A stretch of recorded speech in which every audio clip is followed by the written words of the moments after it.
Alhamdulillahi Rabbil Alameen Wassalatu wassalamu ala Rasulihil Kareem wa ala alihi wa ashabihi ajma'in amma ba'd. Fa'a'udhu billahi minash shaitanir rajim. Bismillahir rahmanir rahim. Man yuti'ir rasula faqad ata'a Allah wa man tawalla fama arsalnaka alayhim hafidha. Bismillahir rahmanir rahim. Rabbi shrah li sadri wa yassir li amri wahlul 'uqdatam min lisani yafqahu qawli. I welcome all of you with the Islamic greeting. Assalamu alaikum wa rahmatullahi wa barakatuh. Meaning, may the peace, mercy and blessings of Allah subhanahu wa ta'ala be on all of you. The topic of my talk is answering allegations against ahadith. The question is, from the hadith rejector is, why should we follow the ahadith in the same way as we follow the Quran? Quran is the word of God. Hence, should it not be the sole base of our deen? This is the question.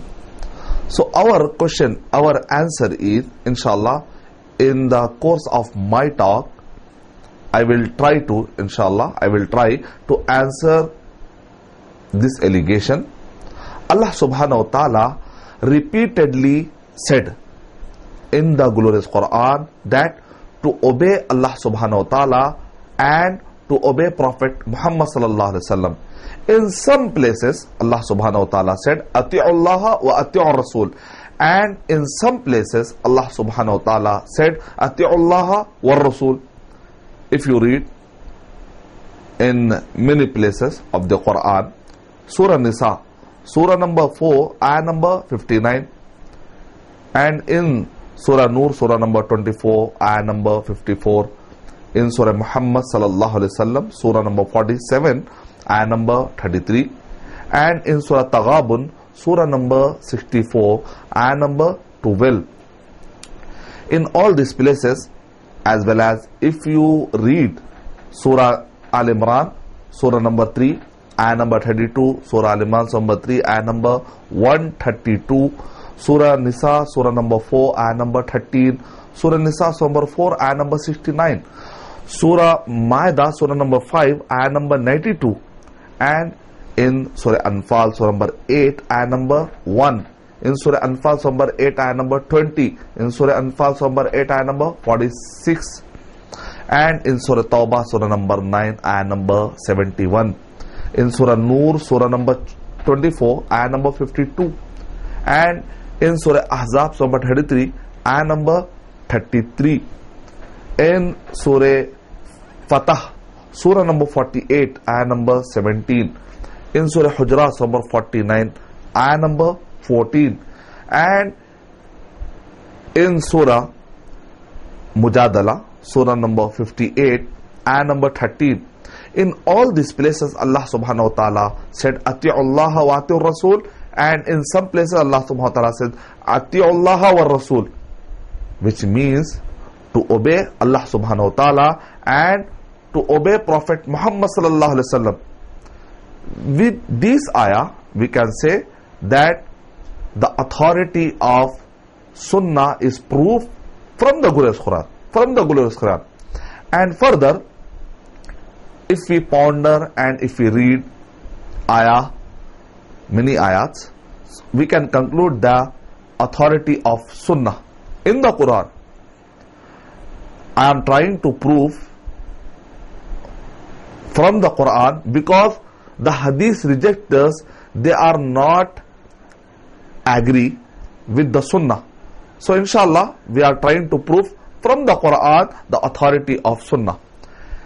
If we read Surah Nisa, Surah number 4, ayah number 65, Allah subhanahu wa ta'ala said in this ayah that Allah subhanahu wa ta'ala made Prophet Muhammad sallallahu alaihi wasallam as a judge for us.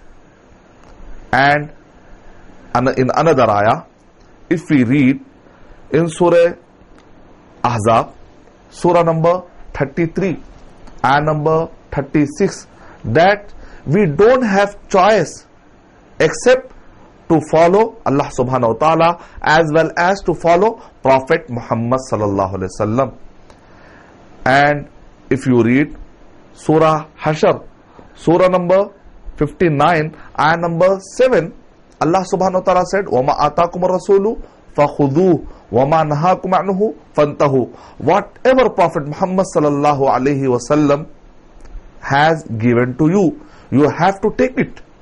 And whatever from Prophet Muhammad sallallahu alayhi wasallam prohibits us, we have to refrain from it. And if we don't know what matters he decided, and if we don't know what he allowed and what he forbade us from, how can we obey this command of the Quran to obey our Prophet Muhammad sallallahu alaihi wasallam? Allah cannot give an impractical command at one point saying that we should obey the Prophet and then not preserving the Prophet's command. It's contradicting. This means we have to know what our Prophet Muhammad sallallahu alaihi wasallam's command, which means we should know the ahadith. To summarize for you, I can say that we have to give importance to the ahadith in order to completely obey Allah's commands. And if we ponder Surah Nahl, Surah number 16 and number 44, Allah subhanahu wa ta'ala said, O Prophet Muhammad sallallahu alaihi wasallam, your duty is to explain the Quran. Allah subhanahu wa ta'ala did not say, O Prophet Muhammad sallallahu alaihi wasallam, your duty is to deliver the Quran. Allah subhanahu wa ta'ala did not say in this ayah, لِتُعْتِيَ النَّاسِ وَأَنزَلْنَا إِلَيْكَ الذِّكْرَ لِتُبَيِّنَ لِلنَّاسِ. Allah did not say لِتُعْتِيَ النَّاسِ, only to deliver.